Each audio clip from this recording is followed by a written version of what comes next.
What was the movie? Snow White and the Seven Dwarfs, where they sang Whistle While You Work. Can you hear my little morning songbird here?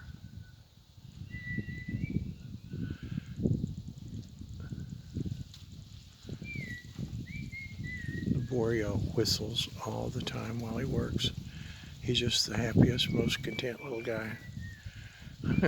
He's 65 years old, he thinks, so he's not much younger than I am.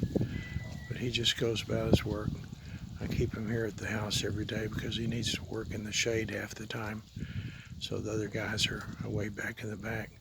And he just works away all by himself, whistles, looks up at the birds, whistles at them.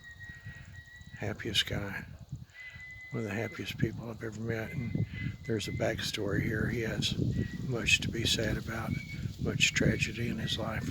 But he goes on.